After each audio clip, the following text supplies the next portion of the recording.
Mesdames, Messieurs, bonjour. Je suis ravie de vous accueillir pour ce forum franco-allemand en ligne. Nathalie Croiset, ravie de passer la journée avec vous pour cette modération. Ce forum est organisé par 4 partenaires.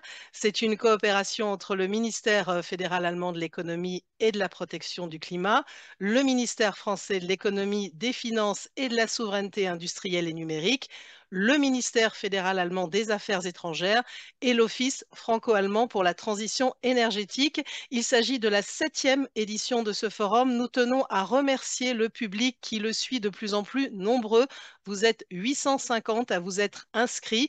Nous remercions également les partenaires pour leur soutien et leur coopération. Le forum a lieu cette année entièrement en ligne avec traduction simultanée en français, en allemand et en anglais. Donc un grand merci à nos partenaires.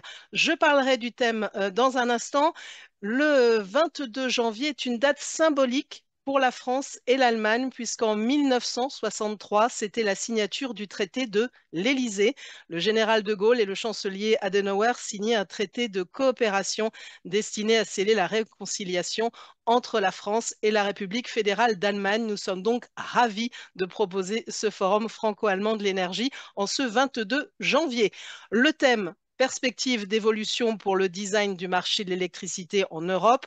On le sait, les dernières années ont été marquées par des fluctuations extrêmes sur les marchés de l'électricité. Afin de mieux protéger les consommateurs privés et les entreprises, une réforme des règles du marché de l'électricité dans l'Union européenne a été décidée et officiellement adoptée l'année dernière. Il s'agit évidemment d'entrer dans la mise en œuvre. C'est ce dont nous allons parler tout au long de la journée, mais je ne vais pas en dire plus pour le moment. Je vous parlerai évidemment du programme, mais nous commençons par les mots de bienvenue et nous sommes ravis pour débuter cette matinée d'accueillir Madame Anna Lurman. Bonjour, vous êtes ministre adjointe chargée des Affaires étrangères et du climat au sein du ministère fédéral allemand des Affaires étrangères.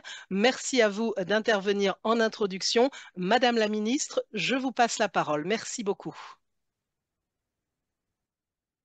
Ja, guten Morgen, liebe Kolleginnen und Kollegen, Bonjour, lieber chers Herr collègues. Lippmann, liebe Frau Moulin, lieber Herr Rössner, Monsieur sehr geehrte Damen Rosner, und Herren, Mesdames et Messieurs, Madame ich Lippmann, begrüße Sie sehr, Mesdames sehr et Messieurs, herzlich j'ai le zum 7. plaisir de vous Deutsch-Französischen souhaiter la Energieforum unter bienvenue à dem Motto l'occasion de cette Entwicklungsperspektiven für septième das deutsche édition du Strommarktdesign. Forum Das énergétique ist ein Thema, franco-allemand. das Nous unsere allons parler Länder du futur intensiv design du beschäftigt und marché de l'électricité mitunter auch européen. zu Kontroversen Un geführt sujet hat. qui nous préoccupe Das et qui Forum a donné lieu à pas findet in mal de diesem Jahr in einer controverses. Zeit Le statt, in der forum unsere cette beiden année a lieu à Länder une époque au endgültige cours de laquelle Herausforderungen eh begegnen bien, nos müssen. deux pays Umso rencontrent schöner ist des es, dass die défis Veranstaltung nun stattfinden importants. kann und das auch C'est noch an d'autant diesem plus ganz besonderen Tag, à dem saluer 22. que Januar, dem aujourd'hui, en Tag des cette journée Élysée-Vertrags, particulière, dem en ce deutsch-französischen 22 Tag. janvier, nous puissions organiser cette conférence, Heute puisque c'est la machen date de in la beiden signature Ländern de viele Menschen aus l'Élysée, comme cela Zivilgesellschaft, vient d'être auch dit. aus Wirtschaft und aus Énormément de gens Politik de auf das l'économie, de ganz la société besondere civile, und des einzigartige personnels Verhältnis unserer beiden Länder politiques, aufmerksam.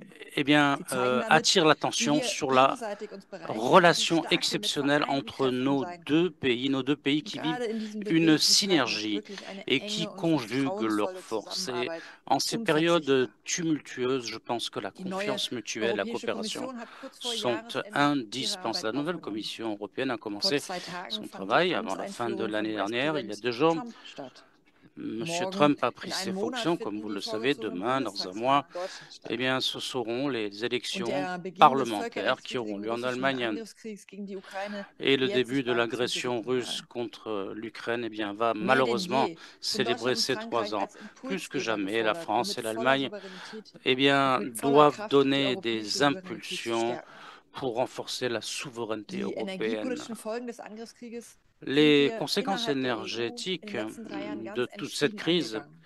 eh Wir haben als bien, EU nous die les russischen avons Energielieferungen gérées insbesondere aus ces Gas 3 sehr dernières stark années. reduziert. Nous avons réduit nos So approvisionnements de konnten gaz, wir comme vous auch le die savez. Diversifizierung Nous vorantreiben avons und die pu Energiewende promouvoir la beschleunigen. diversification et accélérer aussi la Kurzfristige transition Engpässe, énergétique. zum Beispiel im Strommarkt, Des goulots de konnten wir tremblement, par exemple, sur le solidarisch marché de angehen. l'électricité, nous avons pu, là Jetzt encore, müssen wir noch nous die tirer letzte d'affaire Meile bei der ensemble. Energiewende gehen. Et maintenant, il y Wir a le müssen als EU dernier, le vollständig sprint unabhängig von final de russischen la transition. Energieimporten werden. Nous devons devenir, en tant qu'Union Bis européenne, 2030 indépendants sollen des erneuerbare importations russes. Energien einen Anteil von D'ici mindestens 2030, les 42,5% renouvelables am sont Energieverbrauch censés der EU représenter erreichen. 42,5% Für de la diesen hohen consommation Anteil müssen wir énergétique au sein de jetzt l'Union die européenne. Et pour cette notwendige part Infrastruktur élevée, schaffen. nous devons créer Ich aujourd'hui denke les hier an infrastructures die qui nous permettront de relever ce défi. Je pense par exemple à l'accélération de la création d'un réseau européen et aussi des systèmes de stockage.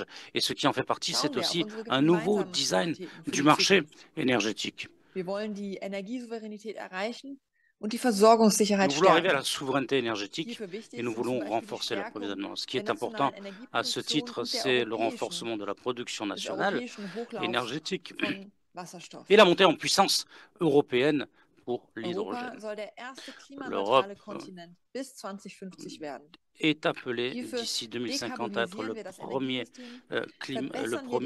première région autonome.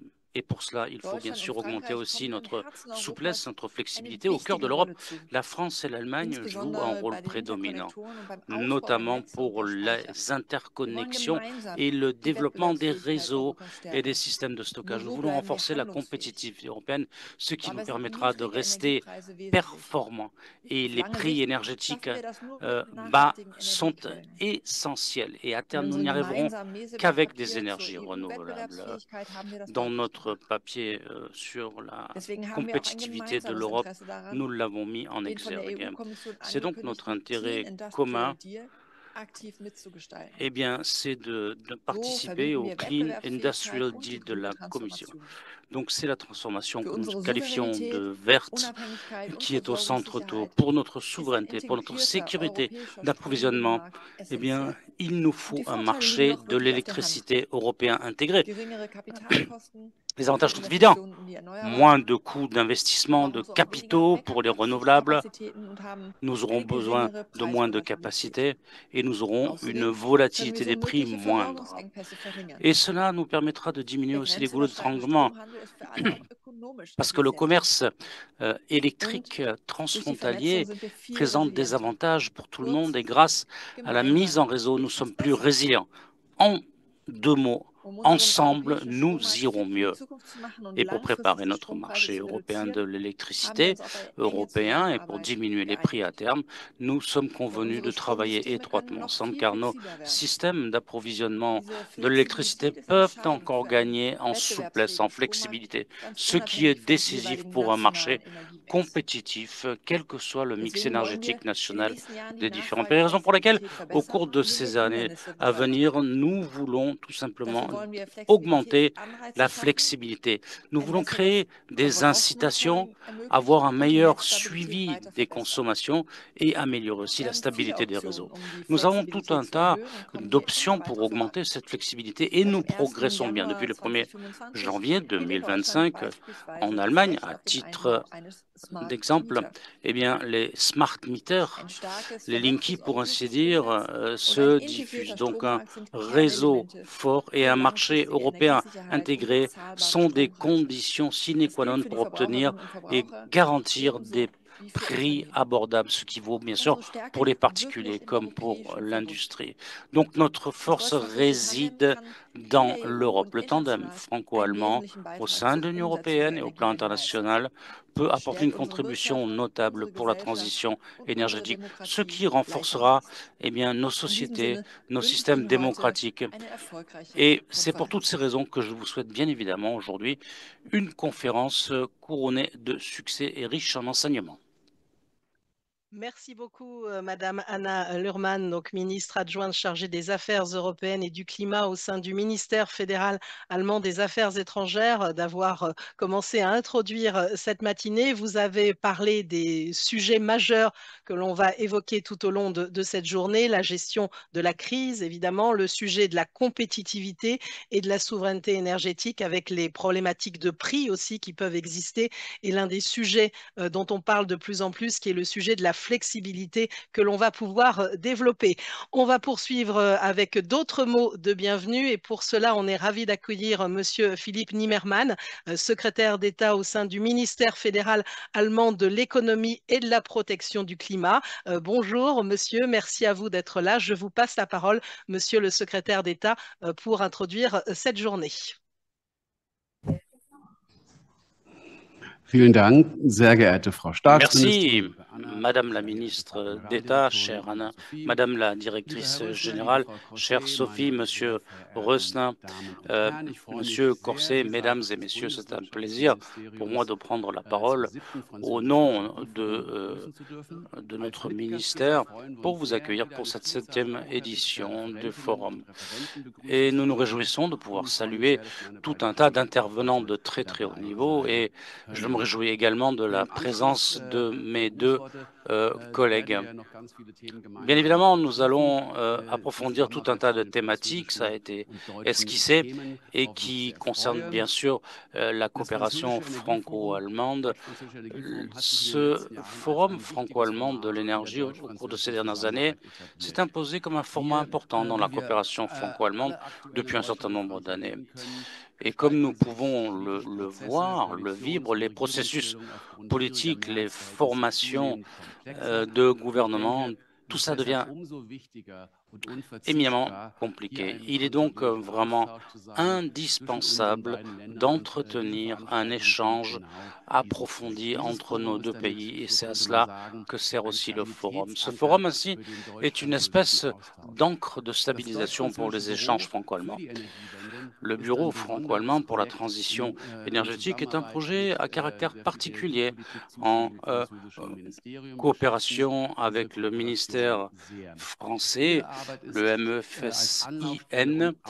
Et ce travail, c'est aussi bien sûr une plateforme d'échange pour les acteurs franco-allemands afin d'aborder tous les sujets qui sont liés à la transition énergétique. Monsieur Rösner, à vous et à toute l'équipe de l'OFAT, et je m'adresse aussi à Madame Pisotti qui travaille avec son équipe pour nous, pour le ministère, eh bien j'aimerais tous vous remercier chaleureusement.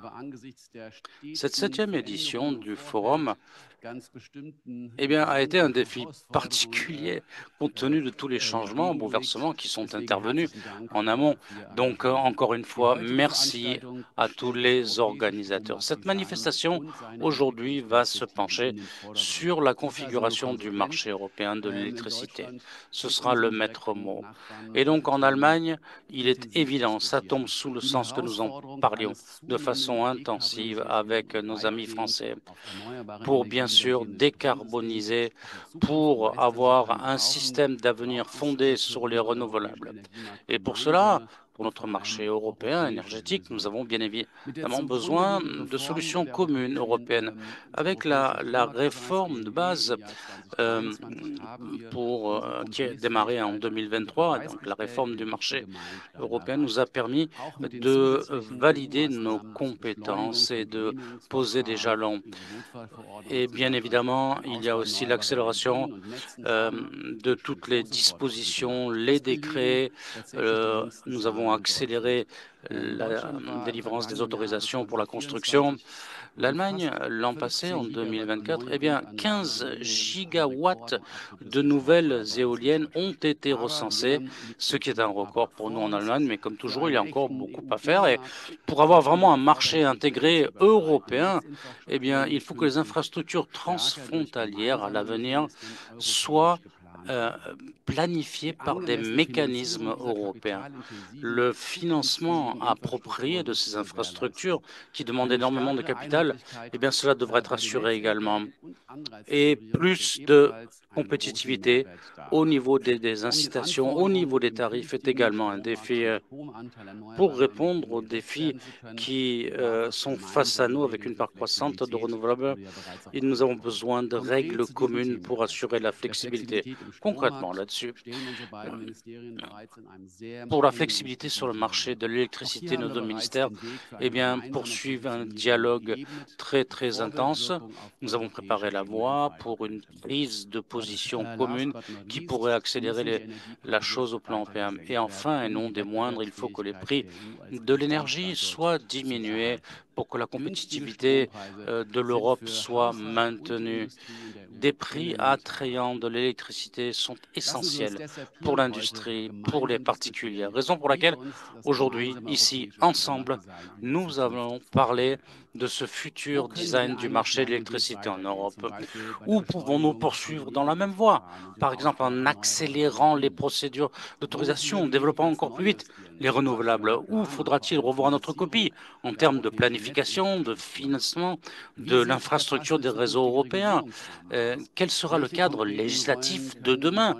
Quel rôle concret la France et l'Allemagne sont-ils appelés à jouer ensemble avec nos partenaires au sein de l'Union européenne et au-delà de l'Union européenne? Compte tenu de toutes ces questions, interrogations, eh bien, je vous souhaite une journée enrichissante. Merci. Merci beaucoup, Monsieur le secrétaire d'État Philippe Nimmermann, secrétaire d'État au ministère fédéral allemand de l'économie et de la protection du climat. Vous avez souligné encore le sujet de la question des prix, qui est un sujet majeur et qui va évidemment revenir régulièrement tout au long de la journée. L'importance des échanges entre les deux pays. Vous parlez d'une encre de stabilisation. Ça sera d'ailleurs l'objet du dialogue que vous aurez juste après ces mots de bienvenue avec la représentante du ministère de l'économie, des finances et de la souveraineté industrielle et numérique qui va intervenir maintenant. Madame Sophie Mourlon, merci beaucoup d'être avec nous. Vous êtes donc directrice générale de l'énergie et du climat au sein de ce ministère. On est ravis de vous accueillir également pour ce forum franco-allemand en ligne. Et je vous passe la parole, Madame la directrice générale, là encore pour introduire cette matinée. Merci à vous et bonjour. Bonjour, bonjour à tous, Madame la ministre Lurman, Monsieur le secrétaire d'État, cher Philippe, et Mesdames et Messieurs, l'ensemble des participants. Je tiens à remercier, comme l'ont fait avant moi les deux précédents intervenants, l'OFAT et l'ensemble des parties prenantes impliquées pour l'organisation de cet événement en cette nouvelle année 2025 pour laquelle je vous présente mes meilleurs vœux. C'est avec un grand plaisir que je participe à cette 7e édition du Forum franco-allemand de l'énergie qui illustre l'amitié franco-allemande, comme cela a été dit, en ce jour symbolique du 22 janvier, date anniversaire du traité de l'Élysée. Le forum d'aujourd'hui est ainsi l'occasion de rappeler l'importance de la coopération franco-allemande et nos rôles majeurs dans la transition énergétique de l'Union européenne. Dans un monde marqué par des rivalités économiques croissantes, nous devons non seulement innover pour assurer la transition écologique, mais également créer des conditions attractives pour nos industries afin de renforcer la position de l'Europe comme leader énergétique mondial. L'énergie n'est pas seulement une question de transition écologique, mais c'est aussi un enjeu de souveraineté et de compétitivité pour l'Europe. Les crises énergétiques du Covid 2019 et la guerre en Ukraine ont mis en lumière à la fois nos vulnérabilités et nos capacités à agir ensemble au niveau européen et en franco-allemand. La pandémie a bouleversé la demande énergétique et a souligné la nécessité de systèmes énergétiques flexibles et durables, tout en démontrant l'importance d'investir dans des infrastructures critiques pour éviter les pénuries.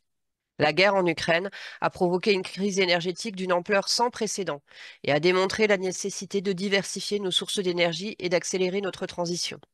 Nous avons pu faire face ensemble, en franco-allemand et en européen. Nous avons conduit dans un temps record des réformes nécessaires pour maîtriser les prix, pour maîtriser notre approvisionnement. Nous avons réformé la régulation de nos stockages de gaz et nous avons mis en place, là aussi en un temps record, des mécanismes de solidarité. Face à l'urgence climatique, autre urgence cardinale, nous devons accélérer la transition vers un système énergétique décarboné. Pour répondre à l'augmentation de la demande en électricité, portée par l'électrification de nos économies, ainsi qu'au développement massif des énergies renouvelables, nos systèmes électriques doivent se transformer en profondeur. Cela implique non seulement s'adapter aux nouvelles fluctuations de la production et de la consommation, mais aussi de garantir en toutes circonstances et au meilleur coût la disponibilité, la fiabilité et la résilience du réseau.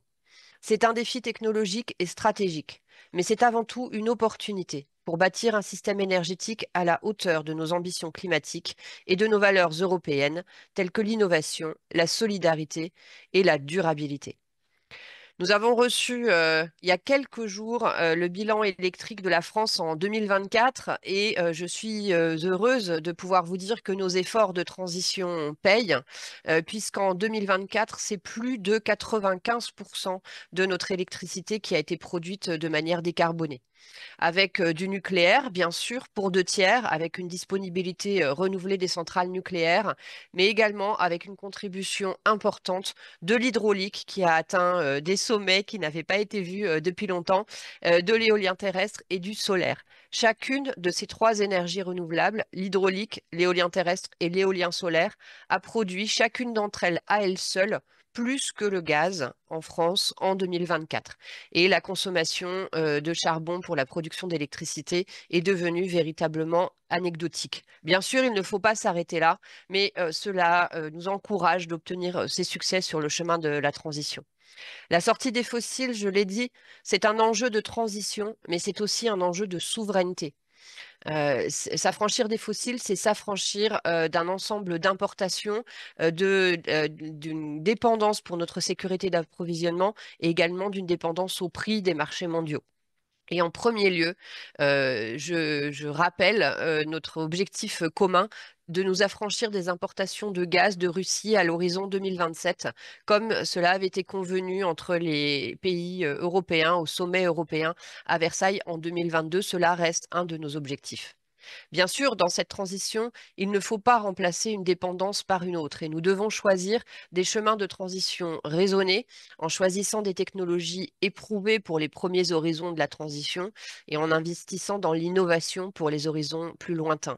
Cette transition, c'est aussi un défi industriel sur lequel nous sommes mobilisés et nous devons continuer à nous mobiliser, car qu'il s'agisse d'installer des petites installations ou des grandes installations, en tout état de cause, ce sont à chaque fois des investissements massifs et des projets conséquents qu'il faut mener. Et bien sûr, cela a été dit, il nous faut investir dans les nouvelles flexibilités de notre système électrique qui changent véritablement de mesure. Dans cette transition, cela a été dit, la compétitivité de nos économies est un enjeu central. Nous l'avons vu pendant les crises, l'énergie est au centre de nos vies, est au centre de nos économies. La compétitivité de l'industrie européenne, c'est aussi un enjeu de transition, puisque l'empreinte carbone de l'Europe doit être, réduire l'empreinte carbone de l'Europe doit être un de nos objectifs. Et s'il n'y avait que celui-là, cela justifie de relocaliser autant que possible nos industries en Europe, au-delà, bien entendu, de l'importance à donner à la performance de nos économies. Pour cela, nous devons jouer collectif sans avoir à première vue l'enjeu de la concurrence intra-européenne, mais en misant avant tout sur nos forces collectives au niveau européen. Et nous appelons de nos voeux un Industrial Deal ambitieux à l'échelle européenne à la suite des rapports qui ont été rendus récemment et notamment le rapport de M. Draghi. Dans ce contexte de transition énergétique, il est crucial que nous veillions à protéger les consommateurs en garantissant un accès équitable à l'énergie, en maîtrisant les prix et en assurant une protection renforcée pour les ménages les plus vulnérables face aux fluctuations du marché. Au fur et à mesure que nous décarbonons nos systèmes énergétiques, il est fondamental que nous puissions rendre aux consommateurs les dividendes de la décarbonation. Et en ce sens, la réforme du marché de l'électricité, à la suite des négociations sur le Electricity Market Design, est fondamentale pour arriver à rendre à nos consommateurs ces dividendes de la décarbonation et à libérer progressivement de l'exposition au prix des énergies fossiles, y compris à travers les prix de l'électricité. En combinant nos forces face aux défis globaux, le partenariat franco-allemand dans le domaine de l'énergie n'est pas seulement un moteur pour les 2 pays, mais également pour l'ensemble de l'Union européenne. En capitalisant sur nos complémentarités, tout en tirant les leçons des crises récentes, le partenariat franco-allemand incarne une Europe capable de surmonter les crises et de conduire la transition énergétique mondiale en bâtissant un avenir énergétique résilient, décarboné et durable, basé notamment sur l'innovation. Dans le contexte international si compliqué qui se présente à nous, je ne doute pas que nous saurons conjointement produire des solutions à la hauteur des enjeux, tant de la transition énergétique et de la protection du climat que de la souveraineté énergétique et industrielle dont l'Europe a besoin. Je renouvelle mes vœux en ce sens, particulièrement pour cette année 2025. Je me réjouis de nos échanges aujourd'hui et remercie à nouveau l'OFAT pour l'organisation de ce forum qui se tient à un moment important au début du nouveau mandat de l'Union européenne. Merci beaucoup à vous, Sophie Mourlon. Je suis en train de perdre ma voix. Je vais essayer de la récupérer. Merci à vous, Madame la Directrice générale de l'énergie et du climat au sein du ministère de l'économie, des finances et de la souveraineté industrielle et numérique. Vous avez évoqué là encore des nouveaux sujets, la question de l'innovation, comment créer des conditions attractives. Évidemment, derrière tout ça, il y a des enjeux forts de durabilité. Il ne faut pas oublier évidemment qu'on parle beaucoup de transition écologique et évidemment protéger les consommateurs. On va vous retrouver dans un instant puisqu'il va y avoir un dialogue franco-allemand entre vous et Monsieur Nimmermann, comme je le soulignais tout à l'heure. Mais pour terminer tous ces mots de bienvenue, on est ravi d'accueillir Sven Rosner. Bonjour, directeur de l'Office franco-allemand pour la transition énergétique. Je vous passe la parole, Monsieur le directeur, pour terminer ces introductions et ces mots de bienvenue à ce forum franco-allemand en ligne. Merci, bonjour. Merci, Nathalie. Sehr geehrte Staatsministerin Lührmann, sehr geehrter Staatssekretär Nimmermann, Madame la Directrice Générale, chère Sophie, Madame la Directrice Générale Adjointe, liebe Mechthild Wörsdorfer, Mesdames et Messieurs, chers collègues, chers amis, bonjour et bienvenue au nom de l'Office franco-allemand pour la transition énergétique au 7e Forum franco-allemand de l'énergie. C'est pour nous un grand honneur de pouvoir figurer aujourd'hui encore avec le ministère fédéral de l'économie et du climat, le ministère de l'économie, des finances et de la souveraineté industrielle et numérique et le ministère fédéral des affaires étrangères parmi les co-organisateurs. Et le sujet, les perspectives, ça a été déjà relevé plusieurs fois, le sujet des perspectives d'évolution pour le design du marché de l'électricité en Europe est encore une fois au cœur de l'actualité.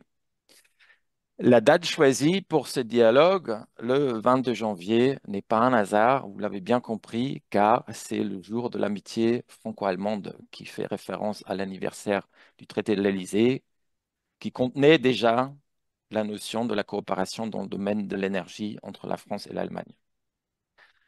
Je pense qu'il soit plus que jamais important de se souvenir de cet anniversaire et de tous ceux que les personnes qui ont été à l'initiative de ce traité, comme ceux qui ont mis à bien les traités de Rome, l'acte de naissance de l'Union européenne 6 ans plus tôt, car ils ont mis sur les rails et rendu possible un monde dans lequel nous évoluons aujourd'hui, un climat de paix, de liberté et de prospérité en Europe. À travers la coopération et la solidarité des peuples européens, chacune et chacun trouve son compte. Pourtant, nous nous retrouvons aujourd'hui dans un contexte politique et géopolitique nouveau. Ces derniers 12 mois ont été éprouvants pour le pluralisme et le multilatéralisme tels que nous les connaissons. La France, comme l'Allemagne, sont confrontés à des situations politiques inhabituelles pour nos générations, avec des élections anticipées et un spectre politique de plus en plus polarisé, c'est-à-dire animé pour certains par un scepticisme envers nos constitutions et nos coopérations internationales, et cela, nota bene, dans un contexte où nous avons, pour la première fois depuis longtemps, subi les conséquences d'une guerre dans notre voisinage. Il semble pourtant évident de se rendre compte à quel point il a été et continue à rester important de faire front commun contre le syndrome du cavalier seul pour rester au contraire solidaire aussi et particulièrement dans le domaine de l'énergie où l'année 2022 reste un traumatisme, mais aussi un bel exemple d'entraide franco-allemande. Quand la France a fourni du gaz naturel à l'Allemagne, qui a été confrontée à la fin des importations de gaz russe, et l'Allemagne a exporté de l'électricité vers la France dans le contexte de l'arrêt de la moitié du parc nucléaire pour révision. Ces deux problématiques ont mené à de nombreuses réflexions qui vont nous intéresser aujourd'hui aussi, et elles ont également mis en exergue qu'au-delà de la question de la génération d'électricité sur laquelle les avis peuvent bien sûr diverger, les deux pays, comme la quasi-totalité des pays industrialisés, doivent repenser leurs approches envers l'électricité, notamment aussi le transport, la distribution et les concepts pour la rémunération.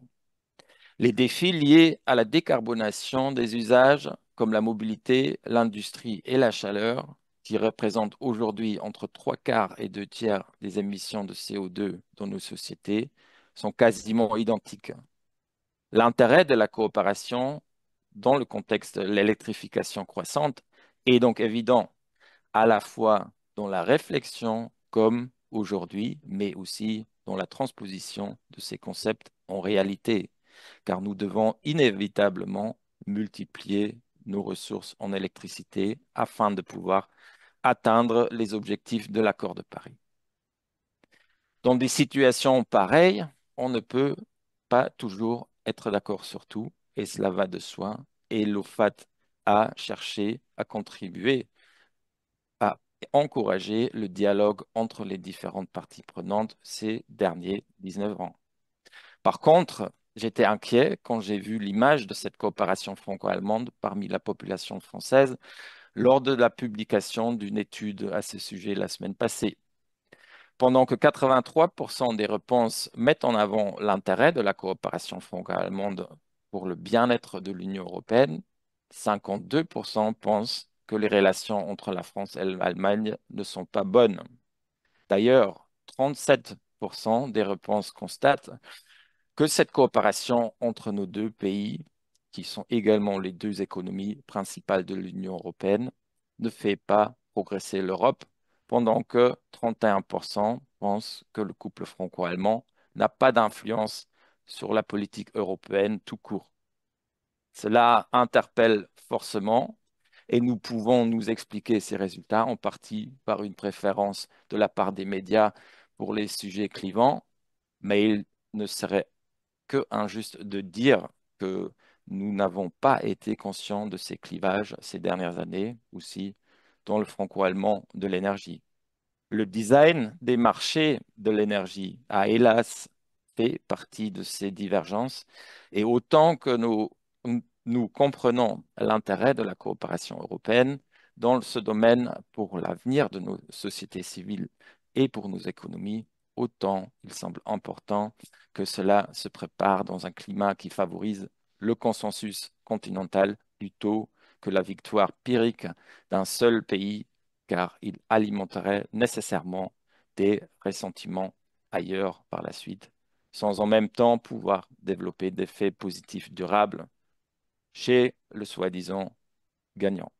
Ni économique, ni démoscopique, car l'Europe peut gagner si elle reste unie, mais il est sûr et certain que ses membres individuels perdent si elles font cavalier seul, même si politiquement cela semble très à la mode.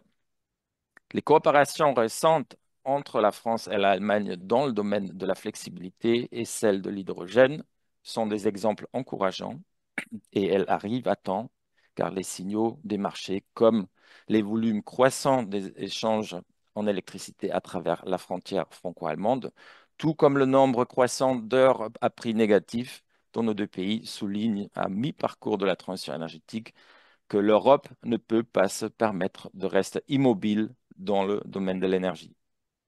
Nous nous trouvons au début d'une décennie décisive pour la planète et pour nos démocraties. Restons conscients de cela. Les résultats des élections récentes s'expliquent par 1000 facteurs, mais aussi par le fait que les citoyens veulent vivre dans un système qui leur permet, à minima, de conserver leur standard de vie.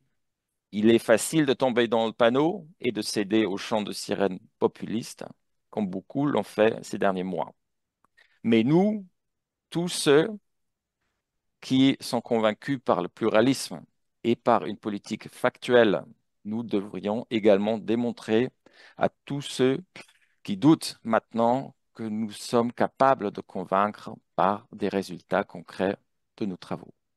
Aussi étrange qu'il pourrait paraître, le volet climatique, la condition sine qua non pour notre avenir dans une certaine sérénité sur cette planète, est en recul dans le discours politique au profit des sujets plus concrets comme la conjoncture et l'immigration.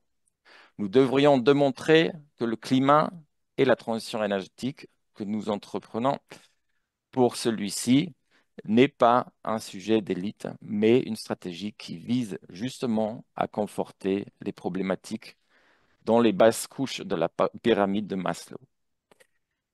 Quel programme politique peut aujourd'hui durablement mieux adresser les besoins physiologiques et sécuritaires qu'un système énergétique fiable, abordable et fiable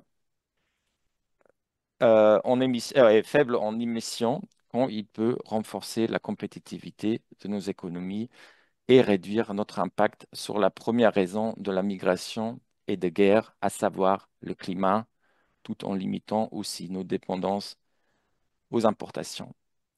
On peut voir un verre à moitié plein ou à moitié vide. Il est grand temps de ne pas laisser l'interprétation sur l'utilité de la transition énergétique à ceux qui n'en veulent pas, quelle que soit leur motivation. Il faut un nouveau discours.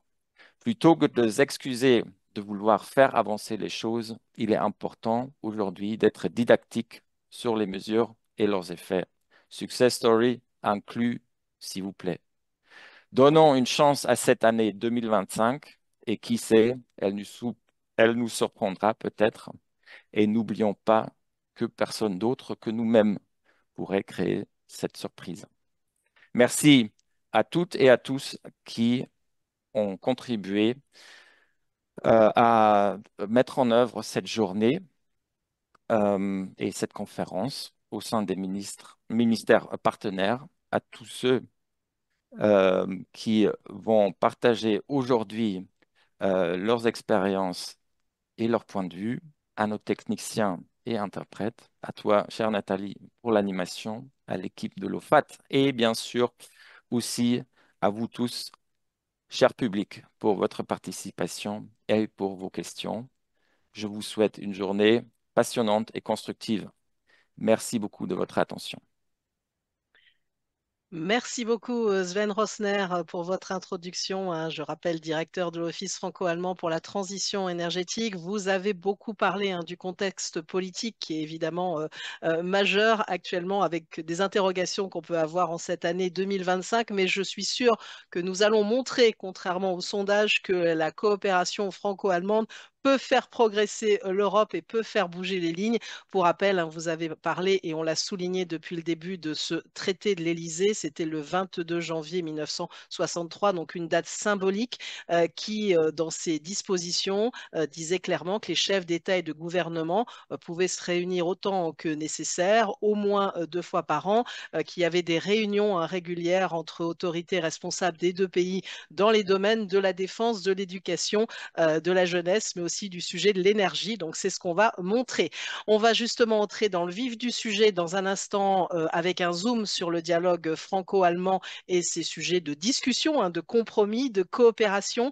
Puis en fin de matinée, pour donner une idée un peu du programme, on va détailler la réforme du marché de l'électricité dans l'Union européenne, les raisons, les mesures, les mises en œuvre, les perspectives. Je vais donner quelques informations quand même pratiques, hein. Vous avez cité Sven Rosner, nos interprètes.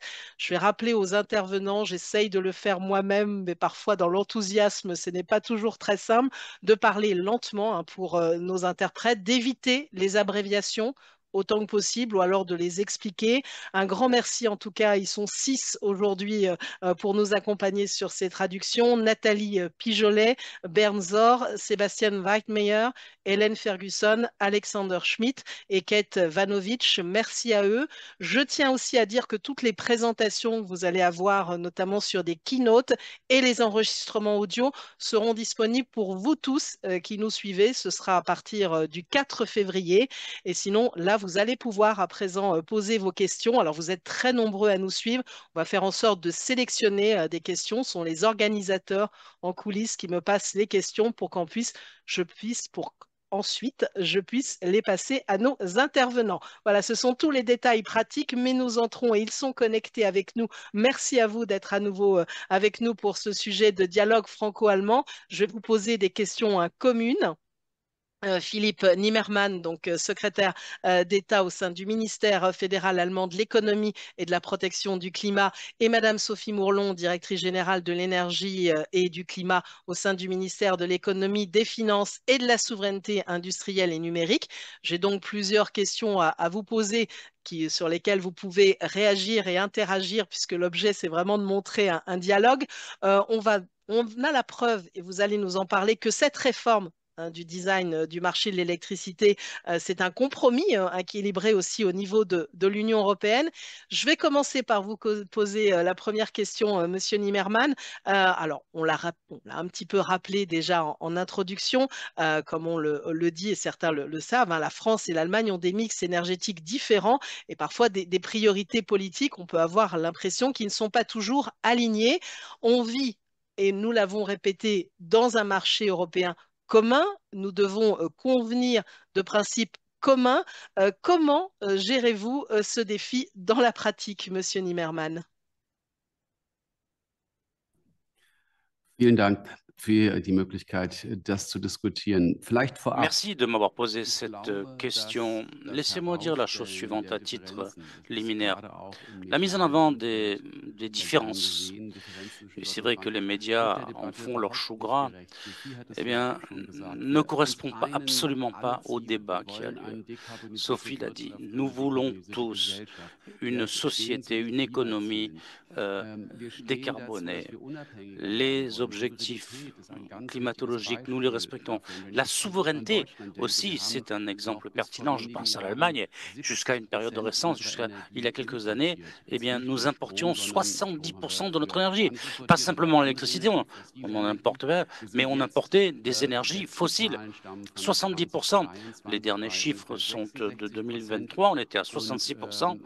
Et aujourd'hui, notre calcul sur les scénarios, si l'on continuait comme ça, eh bien, on terminerait à, allez, 25-30% en 2045. Cette souveraineté est donc très importante. Ce qui nous rapproche également, c'est ce que nous mettons avant, l'économie de marché. Nous voulons que ces énergies soient intégrées dans le marché, que les consommateurs, que la production énergétique puisse réagir face aux signaux du marché. C'est pourquoi il a été important, dans le cadre de cette directive sur le nouveau design du marché de l'électricité, de mettre ces points-là en avant. Ce qui nous différencie, c'est notre système d'approvisionnement en électricité. L'Allemagne mise énormément sur les renouvelables, surtout sur l'éolien, l'électricité, vous le savez. Quand on regarde la production électrique au cours de ces dernières années, 60% de la production électrique est issue de renouvelables. Par rapport à la consommation, ça fait 55% avec une nette tendance à l'augmentation d'énergie renouvelable. En d'autres termes, les renouvelables, eh bien, le gros défi, c'est comment financer ce système d'approvisionnement électrique. Un système qui sera fondé sur les renouvelables, comment financer les capacités de backup. Donc c'est ça le débat. Toutes les centrales dites de pointe, lorsqu'il n'y a pas de vent, lorsqu'il n'y a pas de soleil, comment gérer cela? Bien évidemment, la France, c'est différent puisqu'il y a le nucléaire, donc c'est une autre gestion. Et on sait que les renouvelables ne sont qu'un plus, entre guillemets. Et donc chacun de nos pays doit décider de son mix énergétique. Et comment, avec ces différences, nous pouvons garantir un financement pour la totalité du marché pour que nous soyons sur un terrain de jeu équitable. Et ce qui est important, c'est que nous sommes d'accord pour dire qu'il nous faut une approche européenne, puisqu'au final, en France, en Allemagne, eh bien, nos industries sont en concurrence avec la Chine, avec les États-Unis. C'est ça les questions qu'il faut se payer. Un approvisionnement compétitif, c'est ce qu'il nous faut pour être sur un pied d'égalité avec les autres et pour ne pas menacer l'industrie et l'industrialisation en Europe. Et bien sûr, ces défis déclenchent des débats, mais on finit toujours par y arriver. par la voie du dialogue. Un dialogue n'est pas une opposition. Bien sûr, nous avons des perspectives différentes. Nous avons des situations d'approvisionnement différentes.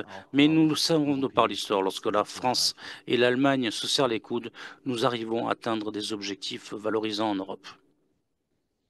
Merci pour cette première réponse, Monsieur Philippe Nimmermann. Alors, Sophie Mourlon, évidemment, je me tourne vers vous. On a évoqué les différences d'approvisionnement, comme disait Monsieur Nimmermann, hein, évidemment, énergie renouvelable, nucléaire. On voit bien, évidemment, qu'il y a des politiques qui sont différentes de part et d'autre. Même question, comment vous gérez justement ce défi dans la pratique, Madame Mourlon?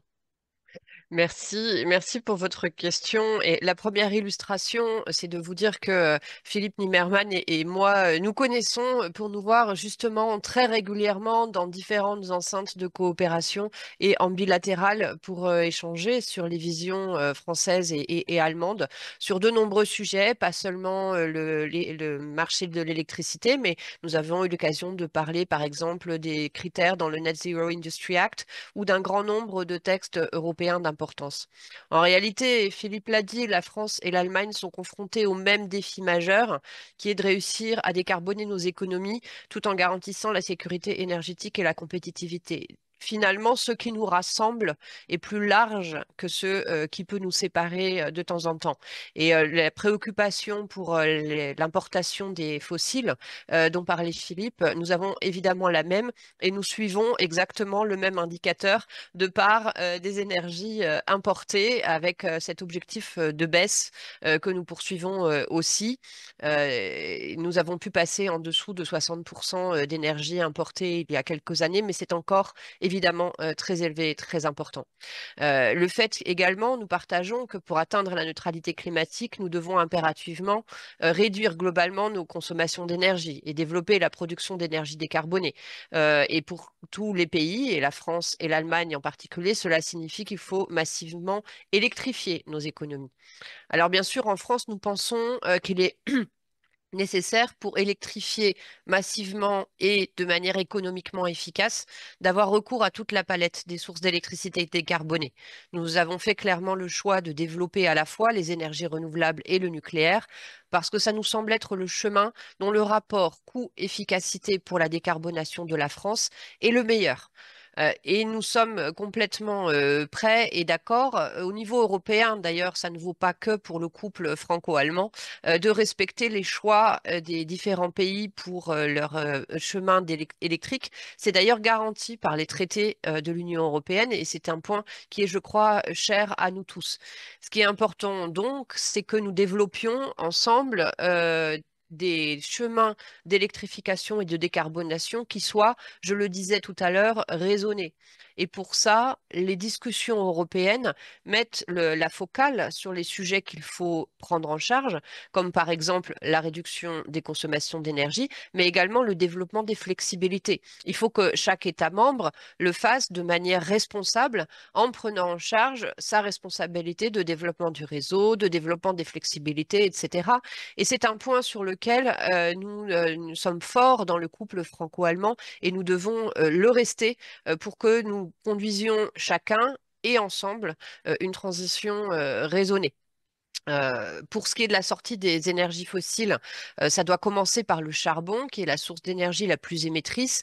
Et je me réjouis que les pays du G7, par exemple, car nous avons de nombreuses enceintes de coopération, dont l'Allemagne et la France au sein du G7 se soient engagées cette année à sortir du charbon pour la production d'électricité dans la première moitié des années 2030. C'est évidemment un objectif fondamental. Nous avons su par le passé avancer ensemble. J'ai évoqué tout à l'heure la période de crise où nous avons mené ensemble des réformes importantes et dans des temps réellement records, par exemple sur la régulation des stockages de gaz, je l'ai mentionné tout à l'heure, et la réforme du marché de l'électricité européen est un exemple qui montre la capacité de nos pays à surmonter leurs divergences pour avancer ensemble et coopérer. Oui, nous avons eu de longues discussions en bilatéral et en multilatéral. Je me souviens de plusieurs réunions à Bruxelles où nous avons eu à en parler avec nos homologues allemands, mais par le dialogue assertif et raisonné, nous avons trouvé des voies qui permettent à chaque pays d'avancer dans sa transition de manière sereine. européenne. Et nous partagions la vision que la crise des prix de l'énergie de l'automne 2022 avait démontré les limites du cadre existant alors du marché européen de l'électricité et que c'était important d'avancer. Et donc, on salue une fois de plus le travail réalisé sur ce sujet avec notre partenaire allemand. Et beaucoup reste à faire, bien sûr. Donc, nous aurons d'autres sujets de dialogue sans aucun doute. Donc, on entend évidemment Sophie Mourlon parler de dialogue, d'étroite coopération du temps même franco-allemand depuis donc ce compromis sur la réforme du marché de l'électricité. Je vais rester avec vous pour vous poser une question. Je ne vous oublie pas, Monsieur Nimmermann. Je vous ferai réagir parce que vous avez parlé de flexibilité. Donc, je voulais que vous commentiez dans un premier temps. Il y a eu plusieurs déclarations, comme vous l'avez dit, hein, concernant la coopération franco-allemande, notamment sur ce sujet de la flexibilité. En quoi, vous l'avez déjà un peu évoqué, c'est un sujet évidemment si important et en quoi cette initiative conjointe est-elle importante pour les deux pays? Je commence par vous, Madame Sophie Mourlon, et je ferai réagir Monsieur Nimmermann après. Merci. Merci. On en a esquissé les contours à l'horizon 2030 et au-delà. L'augmentation attendue de la consommation qui est liée à l'électrification des usages dans l'industrie, dans la mobilité, hein, les voitures électriques, les camions électriques, et le déploiement massif des énergies renouvelables dans tous les États européens renforcera le besoin de développer la flexibilité du système électrique comme un outil essentiel pour optimiser le fonctionnement du système électrique au bénéfice des coûts et donc des consommateurs, pour optimiser la gestion du réseau et pour assurer la sécurité d'approvisionnement. C'est un point de préoccupation qu'on retrouve souvent dans le débat public et il est légitime tout en profitant de ce forum pour dire qu'il est pleinement embarqué et que nous pouvons nous appuyer sur des opérateurs extrêmement compétents. En France, notre gestionnaire de réseau de transport d'électricité, RTE, qui assure l'équilibre entre l'offre et la demande sur le système électrique à chaque instant, est en mesure d'évaluer les changements qui adviendront du fait de l'évolution du système électrique. Et cela nous permet d'anticiper les changements à faire du côté des flexibilités. Nous, la France, souhaite être un pays pionnier en Europe dans le développement de la flexibilité et c'est important de l'envisager dans son ensemble. On parle souvent de stockage, mais la flexibilité, ça n'est pas que ça. La flexibilité, c'est déplacer la consommation lors des pics de production ou en encourageant les offres d'approvisionnement grâce à des tarifs différenciés qui protègent le consommateur de l'exposition à des prix excessifs. C'est le développement du stockage, des moyens de production pilotables tels que le nucléaire, les stations de transfert d'énergie par pompage, les centrales thermiques décarbonées qui seront essentielles pendant les périodes où la production peine à répondre à la demande. Cette flexibilité, ce n'est pas nouveau. Nous avons su le faire par le passé. Le système électrique français est historiquement thermosensible et nous avons pu organiser déjà par le passé des flexibilités très importantes sur le système électrique. Il y a des années, la quantité d'électricité qui pouvait être déplacée par chaque consommateur à travers des tarifs incitatifs pour penser à faire sa machine à laver la nuit. Ça, ce sont des choses que nous devons moderniser sous deux angles parce que les usages ont changé.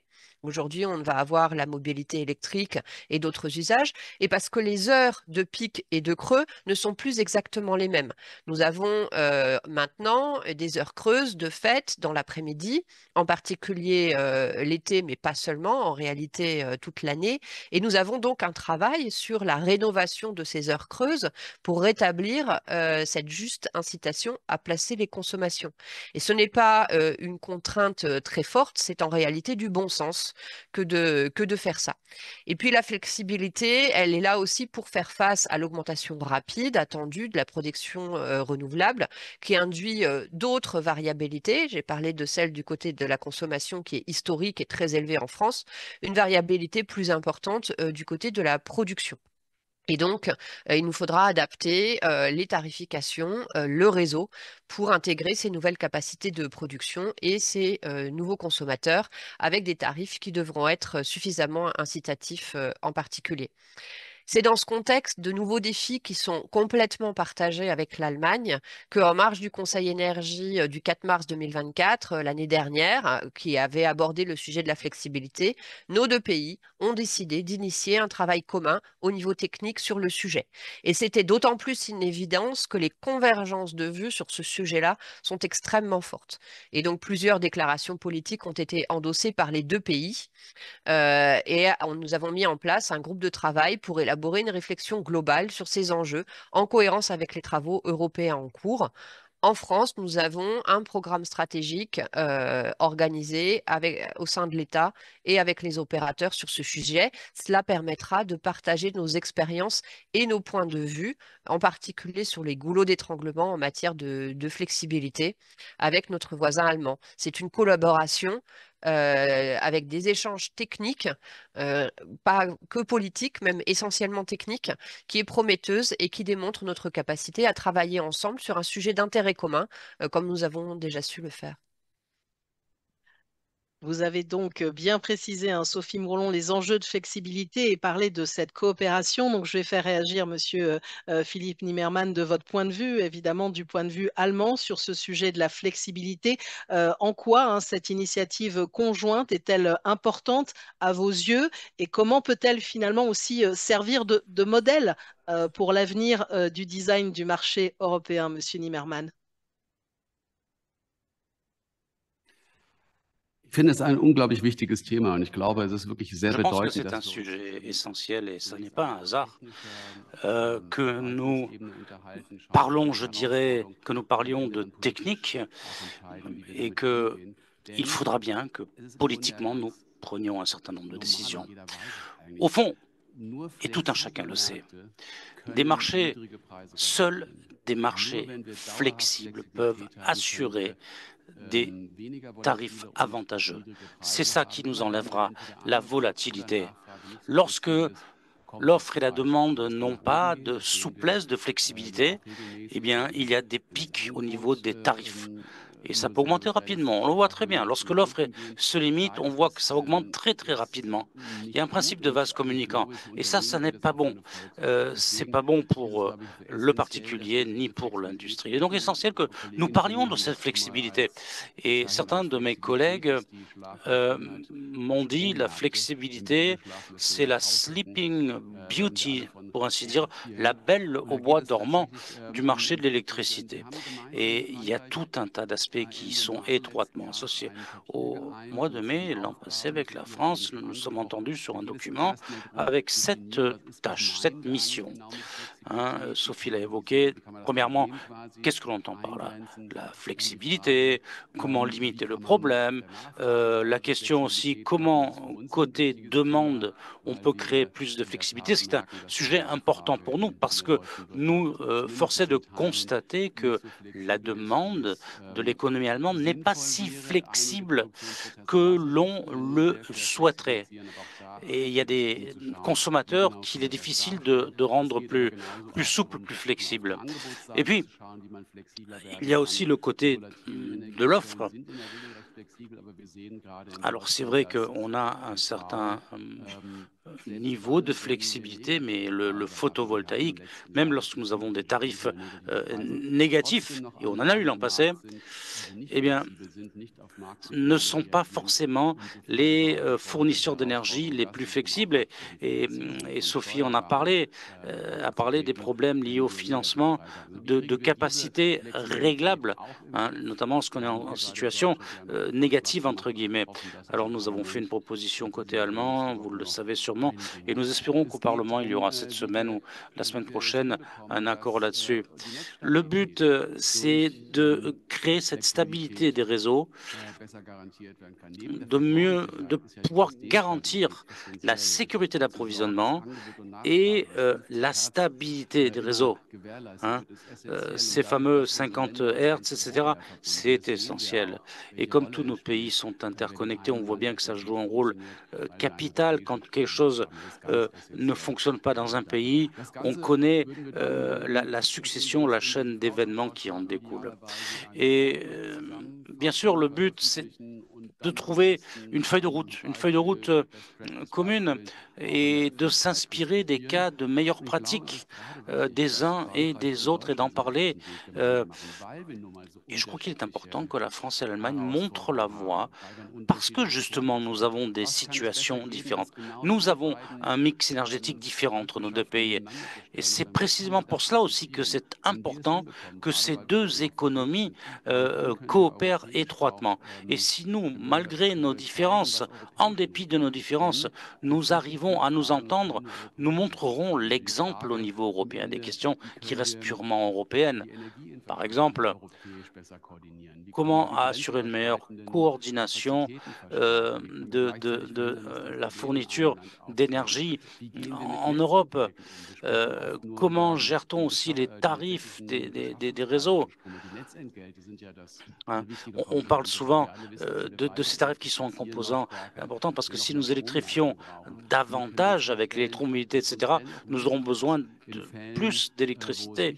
Je pense aussi dans des cas où il est important d'assurer la compétitivité industrielle et dans la réglementation concernant les tarifs, là encore, il faut trouver une formulation au niveau des règles européennes qui nous permettrait de maintenir notre compétitivité économique industrielle. Ce sont ça les questions pertinentes.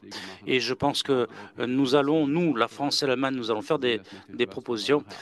Je sais que Michel Bursa est là, la Commission est donc présente et nous sommes en étroit échange avec la DG Énergie de la Commission.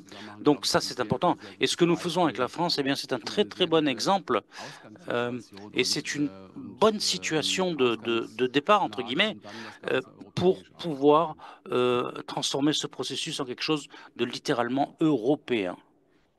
Alors, je vais poursuivre avec vous parce que vous avez commencé à parler du sujet des prix, des tarifs, et je ferai réagir Madame Sophie Mourlon. Vous avez parlé aussi beaucoup de la stabilité des réseaux. On y consacrera un regard croisé cet après-midi parce que les flux transfrontaliers, c'est un sujet aussi majeur. Alors, des prix abordables, la compétitivité, on sait que c'est l'un des défis clés pour la future conception du marché de l'électricité. On en parle depuis ce matin. Vous avez commencé à l'évoquer, Monsieur Philippe Nimmermann. Comment pourrions-nous faire en sorte que l'électricité devienne un véritable avantage concurrentiel pour l'économie et pour la croissance de l'Union européenne? Wir sehen in Deutschland ganz klar, aber auch On voit une chose weltweit, très clairement en Allemagne et partout ailleurs dans le monde, à savoir que lorsqu'il y a des renouvelables sur le marché, on voit que les prix du marché diminuent. On le voit très très nettement l'été à midi avec le photovoltaïque, où parfois on en a même trop d'électricité. Lorsqu'on a des bons régimes de vent, c'est la même chose. Donc lorsque les renouvelables sont là, les tarifs baissent. Alors malheureusement, le vent n'est pas permanent, les régimes solaires non plus, et selon la géographie, selon les régions, selon les pays, les régimes de vent sont différents. Et même chose pour le soleil, je veux dire, le sud de la France ou l'Espagne, eh ben, c'est pas Berlin. Donc la question, c'est comment arriver à maintenir ces bas tarifs, mais que ça s'inscrive dans le temps. Sophie l'a abordé. Bien sûr, il y a une autre variante. Il y a une solution, c'est le stockage, bien évidemment. Et je pense qu'à court terme, le stockage, les batteries seront sûrement la solution. On a bien vu que les prix des batteries ont énormément chuté. Il y a un véritable boom qui s'est déclenché en Allemagne. On a des demandes et des demandes qui affluent de batteries qui demandent à être raccordées au réseau. 230 gigawatts, je crois. Si on arrivait, ne serait-ce, je veux dire, allez, qu'à 10% de ça, ce serait déjà un beau progrès. Mais il y a d'autres possibilités de stockage, vous le savez, stockage thermique, de la chaleur, etc., ou l'hydrogène, de l'hydrogène issu des renouvelables. Comment cette énergie pourrait-elle être stockée pour gommer un petit peu les aspérités saisonnières? Si nous y arrivons, si nous arrivons à améliorer le stockage et si nous arrivons à lisser tout cela sur le temps, tout en maintenant une flexibilité côté demande, ce sera un gros progrès. Et il faut se poser des questions. Est-ce que dans les phases de bons tarifs de l'électricité, est-ce qu'il ne faudrait pas produire plus, stocker, pour ne pas avoir à devoir produire plus lorsque la demande connaît un pic, une pointe. Voilà. Et ça nous permettrait de maintenir ces 8700 heures par an à des tarifs qui ne changeraient pas trop. Donc, ce sont des pistes évoquées par Philippe Nimmermann. On a parlé de stockage, d'hydrogène. On sait aussi voilà, qu'il y a des discussions, des plans d'action aussi de la Commission européenne au sujet des prix de l'énergie abordable. Donc, Madame Sophie Mourlon, je vais vous faire réagir aussi à vos yeux. Hein, comment faire en sorte que l'électricité devienne un véritable avantage concurrentiel? Merci pour cette question. C'est effectivement un sujet qui nous occupe beaucoup en France, en Allemagne, j'en suis certaine, et à l'échelle européenne. C'est un sujet dont s'est emparée la nouvelle Commission européenne à la suite de rapports, en particulier le rapport de Mario Draghi. Et c'est un sujet essentiel, je le disais dans mon introduction, parce que la compétitivité de l'énergie européenne, c'est évidemment l'activité économique, c'est la souveraineté économique de l'Europe et c'est aussi favorable à la réduction de notre empreinte carbone, puisque globalement, nos industries sont plus performantes sur le plan climatique que celles qu'on peut avoir par les importations. Donc c'est vraiment triplement gagnant d'investir sur ce sujet et absolument essentiel. Comme le soulignait M. Draghi dans son rapport sur l'avenir de la compétitivité européenne, nous devons parvenir à la neutralité climatique d'ici 2050, ça reste nos objectifs cardinaux, en garantissant la compétitivité et la résilience de nos économies. Et c'est un défi existentiel auquel l'Europe est confrontée. Nous devons faire de l'électricité décarbonée un levier de compétitivité pour l'Union européenne dans l'avenir, mais aussi dès maintenant. La priorité de l'Union européenne doit donc s'articuler autour de deux actions. D'une part, autour des usages, pour soutenir l'électrification et financer les investissements qui sont nécessaires, et d'autre part autour des prix, pour donner confiance aux consommateurs dans l'électricité dans la durée et aux investisseurs dans les prix de l'électricité dans la durée, en assurant des prix compétitifs et une visibilité. Les investissements des industries se font beaucoup en ce moment sur cette visibilité sur les prix et l'Europe a des avantages de ce point de vue-là avec notre marché intégré et interconnecté qui est le plus grand marché interconnecté du monde. Il y a une liquidité et une quantité d'énergie disponible à court terme mais également à long terme qui peut être garantie et ça, il y a peu d'autres endroits au monde où c'est possible. Nous devons aussi travailler sur les prix. Les factures d'électricité, elles sont composées de 3 blocs. Les prix de marché, de gros, les taxes et le coût des réseaux électriques. Et nous devons agir sur ces 3 composantes pour garantir un prix compétitif de l'électricité. Les prix sur le marché de gros, Philippe l'a dit, sur les marchés de court terme, le spot, sont fortement volatiles. Et cette volatilité aura tendance à être accrue avec la part croissante des centrales renouvelables intermittentes. Nous devons donc faire émerger plus de signaux de prix de long terme qui sont plus stables, plus proches des coûts de production du mix électrique et moins de l'équilibre offre-demande instantané, et donc plus protecteurs pour les consommateurs qui bénéficient de la compétitivité du mix choisi. C'est tout le sens de la réforme du marché de l'électricité dont nous avons déjà parlé, et nous devons assurer collectivement sa mise en œuvre. Cette volatilité, ça peut aussi être une opportunité économique pour les consommateurs flexibles. Et nous devons faciliter cette flexibilité et en faire un retour pour les industries qui peuvent en bénéficier. Des signaux de prix peuvent être mieux organisés pour les consommateurs qui peuvent augmenter leur consommation pendant les périodes de production abondante d'électricité, afin de réduire les factures. Et cela peut se faire en assurant un haut niveau de protection du consommateur et sans passer par une exposition directe au marché spot qui est très contraignante et très imprévisible. Les contrats de fourniture avec des tarifs variables dans le temps doivent être encouragés et développés et sans doute même des produits de marché à terme adéquats pour la couverture des fournisseurs comme des produits de long terme Sunpeak qui pourraient également jouer un rôle important pour développer des contrats d'approvisionnement incitant à la consommation pendant les pics solaires quotidiens et pour protéger les budgets publics. L'Union européenne a un rôle important à jouer à ce sujet et en ayant une vision très pratique, très pragmatique du sujet, pas théorique, parce que c'est dans la réalité que se font les investissements et que s'organise la consommation.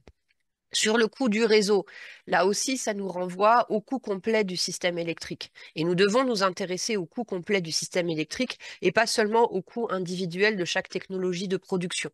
Je le disais tout à l'heure, les produits de long terme vont se rapprocher des coûts complets des installations de production, mais les investissements massifs qui sont à faire dans les réseaux pour leur transformation doivent aussi être là, pensés et planifiés en faisant des choix de mix de production qui sont favorables à la modération de l'investissement dans les réseaux. Ils resteront massifs, mais il y a des grades, des gradations dans les investissements dans les réseaux, et ça nous semble important de favoriser la transition du système électrique qui reste performante sur les besoins en réseau. Il faut également faire appel, je le disais, sur les premières échéances de transition à des technologies éprouvées, limiter les paris technologiques, investir dans l'innovation pour faire maturer les technologies et pouvoir les embarquer dans nos stratégies énergétiques lorsqu'elles sont matures, ne pas faire des paris trop tôt.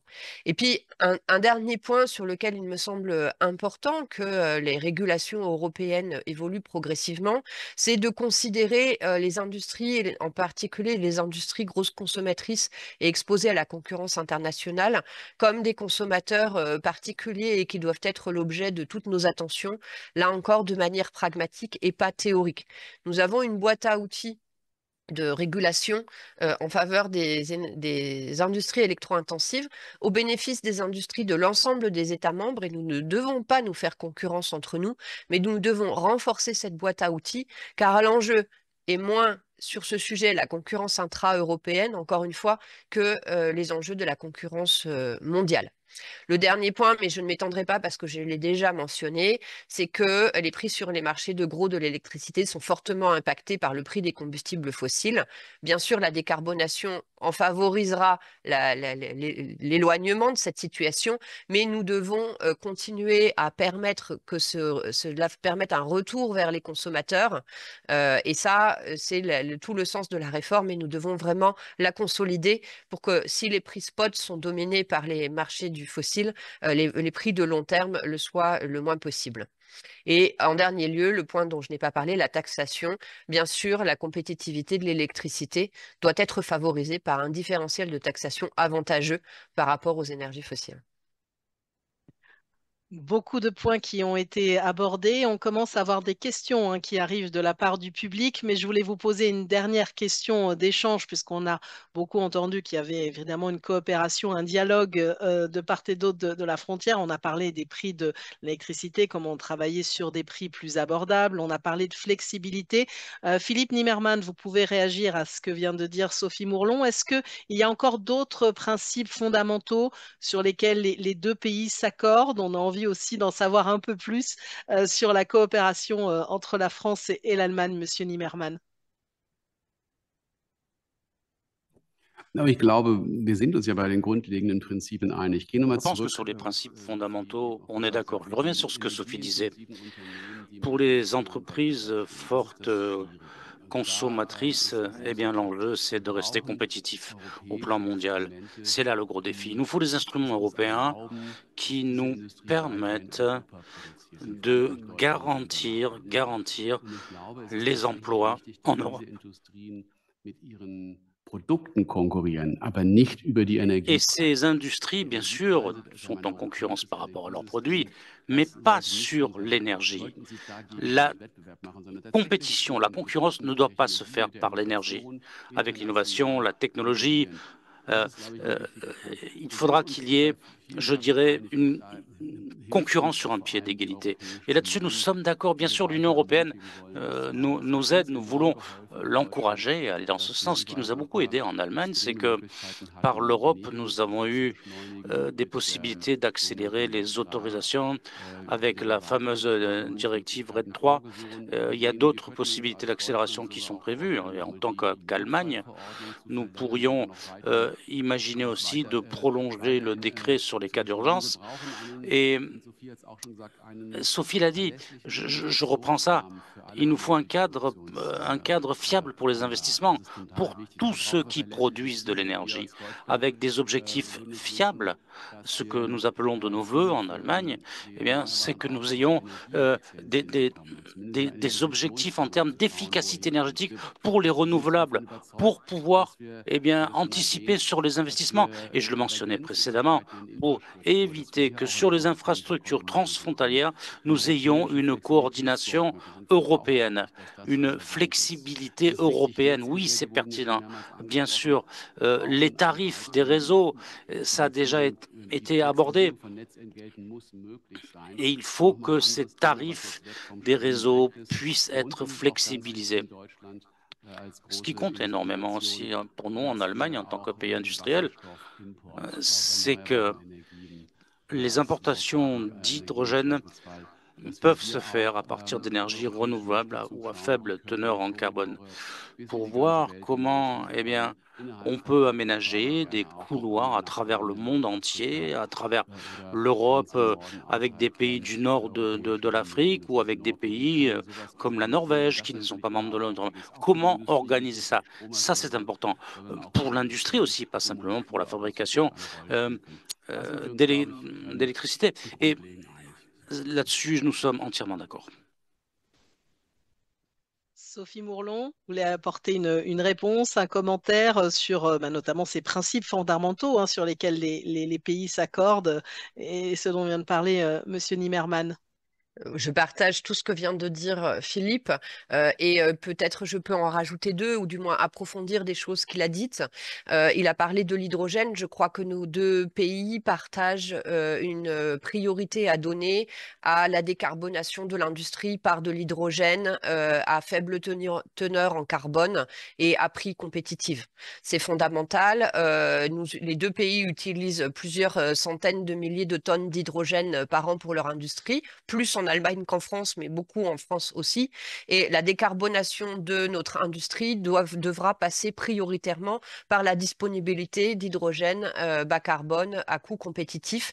Et je crois que sur cette vision, nous nous rejoignons. Sur le comment, il peut y avoir des différences parce que les situations de nos pays sont différentes. Mais je pense que c'est un sujet sur lequel le dialogue que nous avons illustré sur d'autres sujets doit nous permettre d'arriver à des solutions qui sont favorables à la situation de chaque pays et respectueuse de nos choix. Un autre sujet sur lequel nous nous retrouvons, c'est le fait qu'il faut planifier notre transition pour permettre l'émergence des filières de production sur le sol européen. Nos pays collaborent, par exemple, avec d'autres de nos voisins sur la planification de l'éolien en mer. Nous avons une forte coopération sur la planification de l'éolien en mer, sur la planification des réseaux. Et nous savons aujourd'hui que sur ces deux filières, l'éolien en mer et les réseaux, il y a un goulot d'étranglement industriel, il y a un vrai défi industriel sur la chaîne de valeur. Le fait d'investir ensemble dans une vision de planification, ça permet d'organiser pour l'industrie la possibilité de faire les investissements nécessaires pour disposer des équipements dont nous aurons besoin pour ce défi. Et ça, c'est quelque chose sur lequel nous nous rejoignons et qui est vraiment bénéfique pour les deux pays et pour l'ensemble des États membres. Merci à vous deux parce qu'on comprend et ça illustre très bien cette thématique du dialogue franco-allemand sur ces sujets de l'énergie. On a des questions qui arrivent de la part du public, donc je vais vous les poser parce qu'elles vous concernent tous les deux. Il y en a une première, c'est vrai qu'on entend de plus en plus parler de pics de production et donc de prix négatifs qui deviennent de plus en plus fréquents, on va dire, sur les marchés. Donc cette question, de nombreuses petites installations photovoltaïques bénéficient bénéficient d'un tarif d'achat fixe, ce qui entraîne donc des pics de production et des prix négatifs. Est-ce qu'il existe des possibilités d'inciter ces petites installations existantes à la flexibilité? Qui veut y répondre en premier? Madame Sophie Mourlon? Monsieur Nimmermann? Oui, bien sûr. Et puis, Philippe pourra rebondir. Effectivement, le phénomène des prix négatifs qui était attendu, hein, il faut le dire, ça n'est pas un phénomène anormal dans le fonctionnement du marché spot. Et on parle bien de prix négatifs sur le marché spot, qui n'est pas le marché sur lequel s'approvisionnent majoritairement d'ailleurs les fournisseurs pour les consommateurs. Ils s'approvisionnent majoritairement sur les marchés à terme. Mais ces prix négatifs sur le marché spot, ils reflètent des déséquilibres offre-demande ponctuels. Alors, on a parlé déjà tout à l'heure de l'action qu'on peut avoir du côté de la demande pour l'adapter et tirer parti en réalité de cette production abondante lorsqu'elle survient. Du côté de l'offre, évidemment, oui, il y a des actions qui sont possibles sur la conception des tarifs de soutien.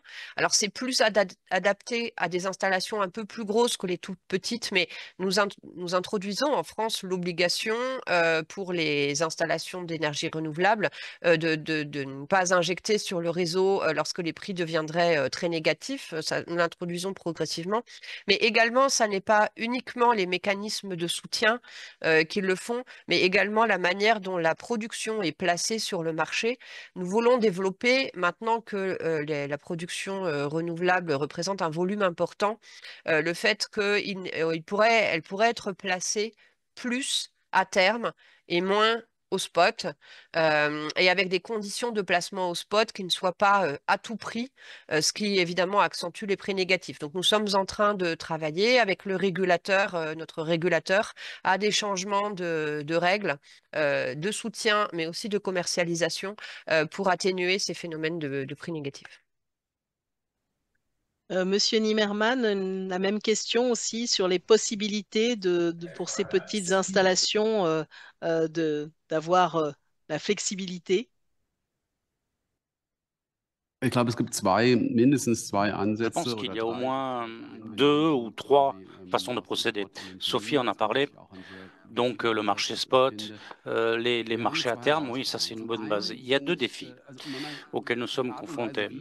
La façon dont l'on aide le photovoltaïque, ça a bien sûr des répercussions sur les tarifs. Quand on n'est pas obligé de s'en occuper de ce montant des prix, hein, produce and forget, on stocke, on injecte, on ne réagit pas face aux signaux du marché et ça nous enlève la flexibilité. En Allemagne, notre gouvernement a décidé de mettre à jour la législation sur l'énergie.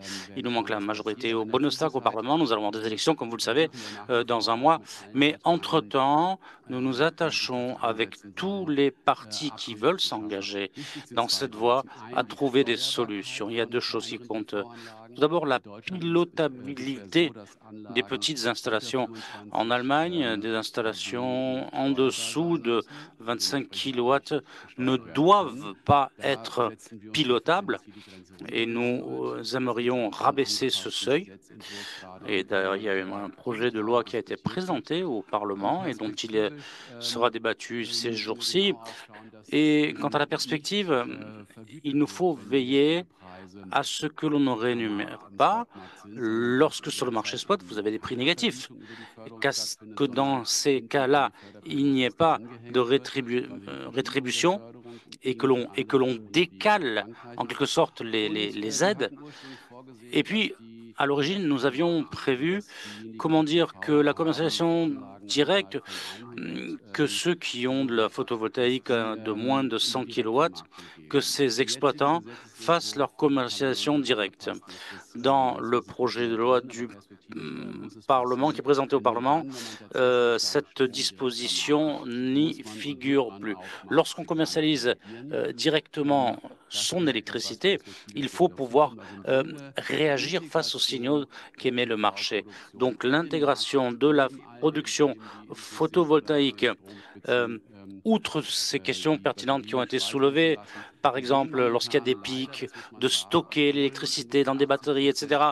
Et ce qu'on voit actuellement, même si 80 50% des installations photovoltaïques sur les toits, etc., sont connectées à des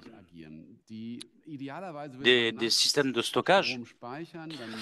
Dans l'idéal, il faudrait pouvoir stocker la nuit et puis le matin, on se servirait de cette électricité.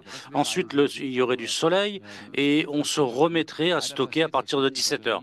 Ça, ce serait les bons cycles. Malheureusement, ça ne se fait pas comme ça. Les batteries, en règle générale, stockent le matin. À midi, quand il y a du soleil, il y a effectivement une consommation.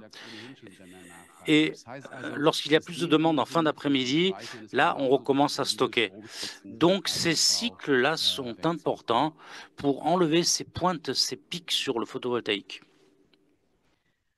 Alors après la question de la flexibilité des installations photovoltaïques, on revient au sujet des réseaux, du développement et de la transformation des réseaux électriques. Quelqu'un dans le public dit bien que les investissements nécessaires ne soient pas aussi importants qu'en Allemagne. La France doit également investir beaucoup dans ce développement et cette transformation. Je vais quand même poser la question en premier à Monsieur Nimmermann et ensuite Sophie Mourlon pourra réagir. Vous avez beaucoup parlé des tarifs de réseau. Est-ce qu'ils vont constituer à l'avenir le principal élément de prix dans un système où la part des énergies renouvelables ne cesse d'augmenter? Qui devrait supporter ces coûts, Monsieur Nimmermann? Es geht jetzt um den Netzausbau. Dadurch, dass wir dezentraler unsere Quand on développe Stromproduktion les réseaux, on veut décentraliser aussi la production. Et bien sûr, c'est là où nos situations sont un petit peu différentes. Mais nous avons besoin de développer, de faire grossir nos réseaux. Et pour l'offshore, pour l'éolien, il nous faut absolument un réseau de transport du nord vers le sud de l'Allemagne. Et lorsque les régimes de vent sont bons dans le nord, il faut que l'industrie dans le sud en profite. Ça fait des investissements énormes qui arrivent en même temps, parce que nous avons également cette stratégie de décarbonation dont je vous ai parlé. Et ces coûts, vous l'avez dit, eh bien sûr, ça a des répercussions sur les tarifs de réseau et ça augmente les prix pour les ménages et pour l'industrie. Et nous pensons, bon, là, on est en campagne électorale, donc il faut que je fasse attention à ce que je veux dire, mais tous les partis le disent finalement. Ces tarifs de réseau, comment dire, quand on crée un réseau d'approvisionnement pour plusieurs générations, il faut se poser la question de savoir si la cohorte actuelle doit en assumer, doit supporter tous les coûts, ou est-ce qu'il faut lisser ça sur plusieurs générations? D'ailleurs, pour le réseau d'hydrogène, c'est ce que nous faisons en Allemagne, parce que nous pensons que ces processus de transformation qui demandent beaucoup d'investissement. Et bien sûr, quand on a un vieux système et un nouveau système en parallèle, ça fait beaucoup d'investissements et ça passe par des budgets publics. Et on veut en parler avec la Commission. Le but, bien sûr, ça n'est pas d'acquérir un avantage concurrentiel par rapport à nos voisins, mais simplement il s'agit de veiller qu'en présence de systèmes qui ont des mix de production électrique différents, eh bien, qui sont confrontés à différents défis, puissent être à hauteur de vue, pour ainsi dire, puissent être sur un terrain d'égalité. Alors, il y a la France, notre voisin, mais il y a aussi d'autres pays voisins avec lesquels nous devrions réfléchir au sein de la Commission, réfléchir si il ne faut pas qu'il y ait une harmonisation des tarifs de réseau, quelque chose qui se ressemblerait, ce qui compte énormément pour les marchés financiers. Nous cherchons tous aujourd'hui de l'argent pour financer la transition énergétique et nous avons 27 régimes de législation différents. Et c'est compliqué pour les investisseurs. Si nous arrivions à ce niveau-là, à nous rapprocher d'une standardisation, d'une harmonisation au niveau des tarifs de réseau pour développer nos réseaux, je pense que ça nous apporterait beaucoup. Si nous avions une véritable union, pour ainsi dire, un regroupement des marchés des capitaux, ce serait super pour financer le développement des réseaux. Madame Sophie Mourlon, vous partagez l'avis, l'idée d'une standardisation, puisqu'on est en train de parler aussi du coût des réseaux et des investissements qui vont être nécessaires. Alors, pour nous, le défi du réseau est un défi également, et je l'ai dit tout à l'heure, il y a un défi industriel derrière, en plus du défi du financement, puisqu'on voit que la capacité industrielle à produire les éléments de réseau est aujourd'hui le goulot d'étranglement, et c'est a aussi un effet sur les prix d'investissement. Ils ont beaucoup augmenté depuis le début de la décennie, à cause de l'inflation générale sur le prix des matières premières, mais aussi parce que c'est une denrée rare et que dans le jeu de la concurrence, les prix ont augmenté. Donc, ça nous semble important d'harmoniser la planification des réseaux entre les pays pour donner de la visibilité et pouvoir planifier le développement industriel qui va avec.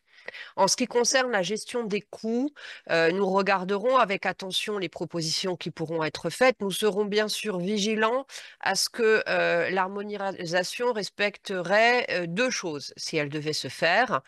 D'abord, elle ne doit pas induire une complexité supplémentaire. Ce qu'on voit, c'est que parfois sur d'autres sujets, on parle d'harmonisation et de simplification, et en réalité, ça ne simplifie rien du tout. Et l'harmonisation pour l'harmonisation, qui crée des usines à gaz, ça ne nous aide pas. Usines à gaz au sens figuré, en l'occurrence, en français. Donc des systèmes trop complexes, ça ne nous aide pas. Et l'autre point important pour nous, ça sera de respecter le principe que j'évoquais tout à l'heure, qui est dans les traités, c'est que les États sont libres de faire leur choix en matière de mix énergétique. Nous devons le faire de manière harmonisée en termes de planification, et nous devons également en assumer l'ensemble des enjeux. Et sur la question du partage des coûts, nous serons très vigilants. La France a une situation particulière dans la partie ouest de l'Union européenne. Nous sommes un territoire de passage de l'électricité, et nous voyons avec le développement du solaire en Espagne que de plus en plus de flux traversent la France, et la traversent vraiment. Il y a des moments où la France importe, des moments où la France exporte, mais il y a aussi beaucoup de flux traversants. Et ça, c'est un coût qu'il va falloir assumer du côté de ceux qui en bénéficient. Et si la France doit construire des infrastructures pour faciliter les échanges au niveau européen entre ses voisins, en étant purement une terre de passage, eh bien, il faudra que nous puissions discuter avec nos voisins et avec la Commission européenne du partage des coûts. Voilà, le partage des coûts, c'est donc un sujet important. Et il y a une dernière question que je vais vous poser puisqu'on arrive à la fin de cet échange entre vous deux, et merci d'avoir pris ce temps. Ça concerne beaucoup l'industrie, hein, vous l'avez évoqué. On se pose la question de en quoi un prix d'électricité pour l'industrie impacte-t-elle la flexibilité du système électrique. Quelqu'un se demande s'il est bien raisonnable de subventionner à l'avenir la consommation constante d'électricité par une baisse des tarifs des réseaux, et donc aussi le rôle que pourrait jouer finalement l'industrie dans ses besoins que l'on peut avoir en termes d'énergie renouvelable. Monsieur Nimmermann, une réponse? Ich glaube, hier gibt es zwei Elemente. Es ist einmal die Il y a deux choses. Erzeugungskosten. Tout d'abord, les coûts de fabrication, de production de l'énergie. Là-dessus, on est tous d'accord pour dire que il faut essayer de les pousser vers le bas le plus possible. Bien évidemment, c'est aussi une question d'acceptabilité de la décarbonation. Pour la population, il est important que nous ayons une électricité abordable. Et ce qui est pertinent également pour le cas de l'Allemagne et pour le cas de la France, j'imagine, bien sûr, c'est la réglementation des tarifs de réseau. Il y a des exceptions, des régimes d'exemption pour les grosses entreprises qui sont des énormes consommateurs. Et alors, ça n'est pas une tâche qui incombe aux politiciens. C'est le régulateur qui s'en occupe. Il y a eu un arrêt d'ailleurs de la Cour européenne de justice. Klaus Müller, d'ailleurs, cet après-midi, va participer au débat. Je pense qu'il en dira, il en touchera deux mots et il nous dira comment les tarifs de réseau doivent être approchés. Dans la dimension politique, et vous l'avez évoqué, quand on parle de flexibilité, je pense que ça profite à tout le monde, plus de flexibilité. Même si la flexibilisation des tarifs de réseau avance. N'oublions pas cependant qu'il y a des entreprises qui aujourd'hui ne sont pas encore aptes à modifier leur processus de production. Donc, il y a une enquête qui est en cours d'ailleurs.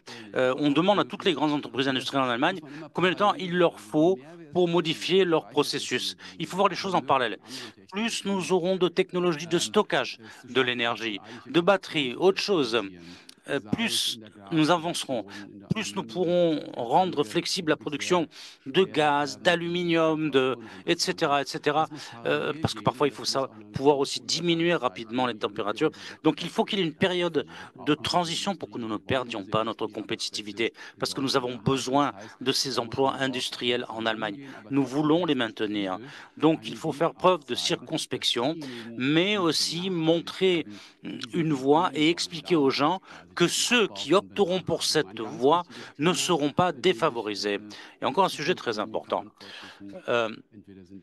auquel les futurs responsables devront répondre, nous ou les autres. Pour moi, c'est surtout une tâche qui incombe aux régulateurs. Mais là encore, il faut procéder de concert, ensemble, avec nos voisins européens, pour voir qu'il y ait vraiment un level playing field, que nous soyons tous sur un pied d'égalité. Alors, vous avez parlé, Monsieur Nimmermann, de Klaus Müller, qui malheureusement ne pourra pas être là cet après-midi parce qu'il a un rendez-vous au ministère, mais c'est Madame Annegrid Grubel, qui est la directrice du département international à l'Agence fédérale allemande des réseaux, qui va pouvoir parler de ce sujet des réseaux dont vous venez de parler. Je reviens donc à la question, le sujet de l'industrie, le rôle de l'industrie. En France, évidemment, on met en avant beaucoup la réindustrialisation, donc là aussi, c'est un enjeu majeur quand on parle d'électricité, de décarbonation, Sophie Mourlon. Oui, en effet, et on l'a évoqué à plusieurs reprises, pour maintenir nos industries et permettre la réindustrialisation. Et encore une fois, c'est un enjeu économique, c'est aussi un enjeu climatique. Il est important de donner à nos industries la visibilité et l'accès à des tarifs compétitifs. Et comme je le disais tout à l'heure, parmi la construction des tarifs pour les industries, il y a les tarifs de réseau. Alors, c'est un sujet qui a été déjà beaucoup travaillé depuis quelques années, sur lequel il faut continuer à progresser. Dans certains cas, le fait d'avoir des tarifs de réseau flexibles peut être intéressant. Et je le disais tout à l'heure, pour les industries qui pourraient valoriser leur flexibilité, que ce soit sur les marchés ou que ce soit sur les réseaux, c'est sans doute quelque chose qu'il faut examiner en tout état de cause. Et je le dis pour la Commission, il faut que sans réticence et franchement et de manière ouverte et raisonnée, nous ayons un regard sur les enjeux de compétitivité pour notre industrie. C'est vraiment essentiel et il faut le regarder en respectant bien entendu les principaux enjeux de la transition énergétique et les règles de marché, mais il faut vraiment le penser comme un sujet en tant que tel parce que notre avenir en dépend aussi et une transition qui se ferait sans permettre le maintien de nos industries décarbonées et sans leur permettre d'investir dans leur décarbonation, c'est une transition qui ferait fausse route et sur lequel l'Europe serait perdante. Donc il faut le regarder de manière très pratique et très concrète et surtout pas théorique ou dogmatique. On va dire que ça va être la conclusion de cet échange. Merci beaucoup d'avoir consacré 1 heure tous les deux. Philippe Nimmermann, secrétaire d'État au sein du ministère fédéral allemand de l'économie et de la protection du climat, et Madame Sophie Mourlon, directrice générale de l'énergie et du climat au ministère français de l'économie, des finances et de la souveraineté industrielle et numérique. On a bien compris avec vous tous les grands enjeux, que le dialogue était là, la coopération dont on parlait en introduction, avec des sujets qu'il va falloir porter, qu'ils sont lourds, mais vous êtes là et vous êtes tous présents. Donc, merci beaucoup pour cet échange. Je vais proposer à tous ceux qui nous suivent à présent une pause café pour se reposer un petit peu avant de reprendre et de repartir, puisque nous allons nous retrouver à 11h50 pour parler plus en détail de la réforme du marché de l'électricité dans l'Union européenne. On va faire un état des lieux. On sera ravis d'accueillir Madame Melchild Versdorfer, la directrice générale adjointe de l'énergie à la Commission européenne, pour en parler. Nous verrons aussi les enjeux et ce que ça représente en termes de mise en œuvre en France et en Allemagne. Mais donc, ce sera tout à l'heure après la pause café. Donc, bonne pause à tout le monde. Et donc, rendez-vous à 11h50 pour la suite de ce forum franco-allemand de l'énergie en ligne. Merci, à tout à l'heure.